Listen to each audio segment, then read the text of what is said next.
Welcome to Ancient Egyptian Hieroglyphs.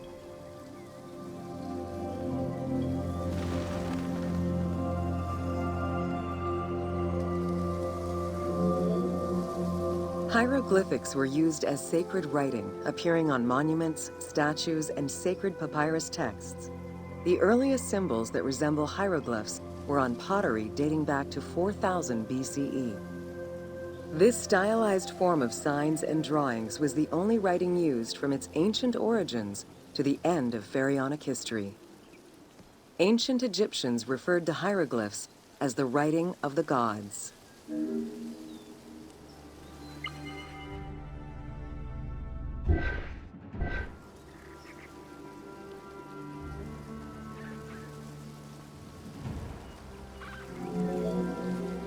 Considered a difficult language, it was intended for pharaohs, nobility, and priests, and meant to be used in ceremonies, within tombs, and for government records.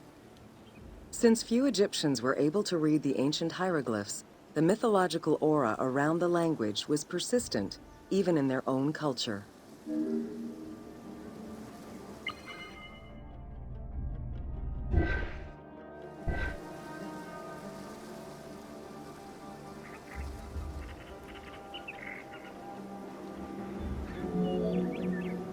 The structure of hieroglyphs offers insight into Egyptian culture, not just in what the translations say, but in the structure of the symbols themselves. They were found on tomb walls, on sarcophagi, on statues, and on pottery, and were meticulously recorded in countless ancient papyri.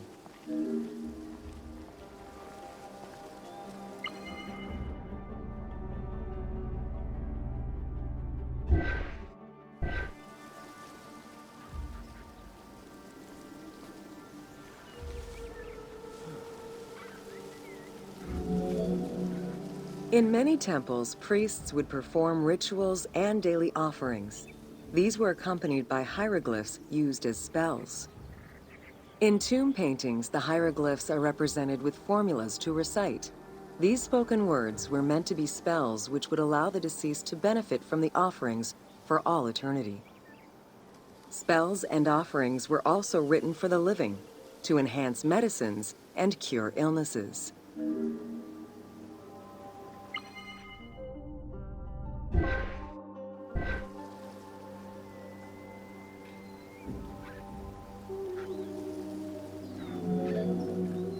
The most famous of ancient Egyptian documents is the Book of the Dead. Written in hieroglyphs and hieratic texts, it depicts important spells and rituals. These spells were intended to ensure a smooth transition from life to death and allow the deceased to safely navigate the perils of the afterlife.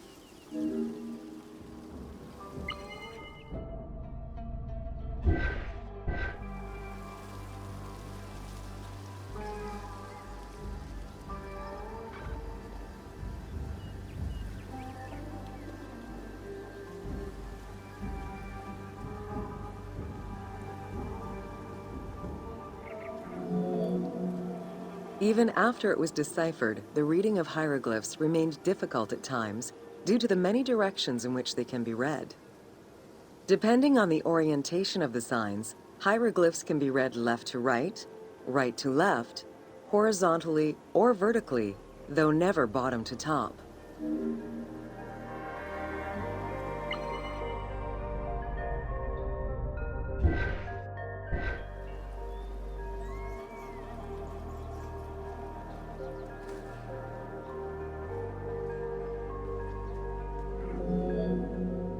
A clue on which way to read is to first notice which direction the figurative signs are facing. If a pictogram is looking to the right, then the reader is meant to start from the right and read towards the figure. Column text on a papyrus begins from the right, then goes top to bottom for each column.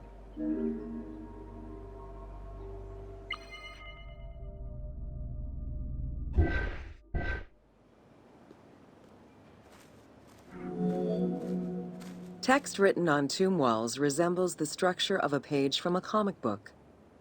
The text can be placed in front, behind, or above the character, and its symbols look in the same direction as the character.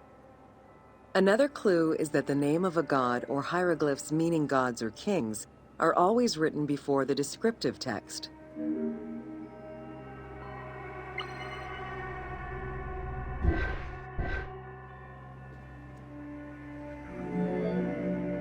Compared to alphabetical languages, Egyptian hieroglyphs have more symbols.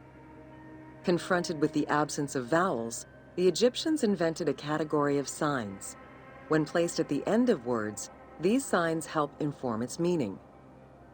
For instance, a drawing of a lion will refer to a lion and also relate to the abstract concept of a lion as something dangerous or powerful.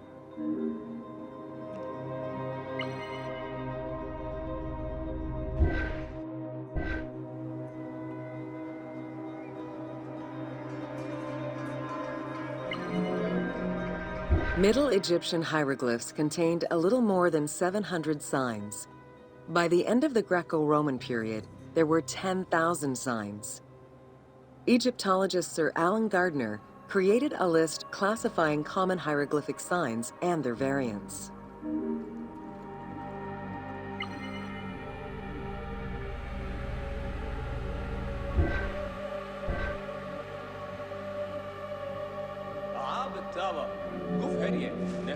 Ancient Egyptian languages have many similarities with Asian and African languages.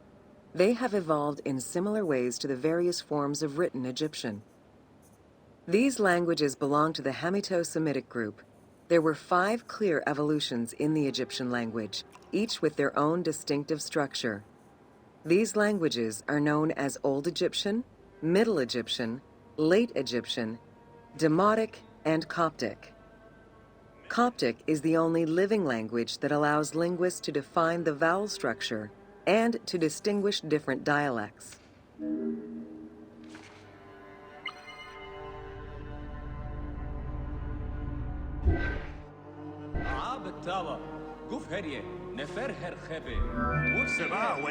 While hieroglyphs and hieratic script give us an idea as to how the ancient Egyptian language was structured and written, the way it was spoken is still up for debate.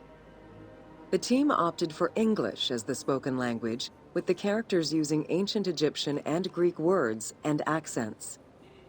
The language that is spoken in the background by the crowds is largely based on Sir Alan Gardner's Egyptian grammar. To help resurrect a dead language, we consulted Egyptologists and dialogue coaches to establish our target sound and cast actors with Arabic, Hebraic, and African backgrounds to bring the game to life.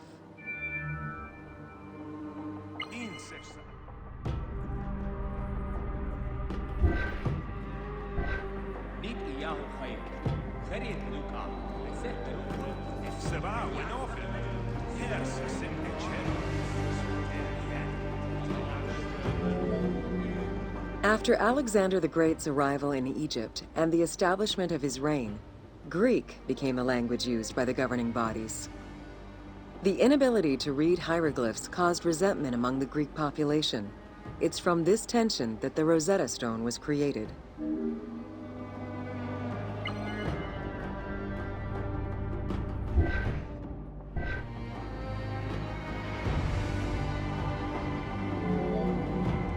The spread of Christianity ended pharaonic culture and resulted in the destruction of its pagan monuments. This also marked the end of hieroglyphic writing and understanding.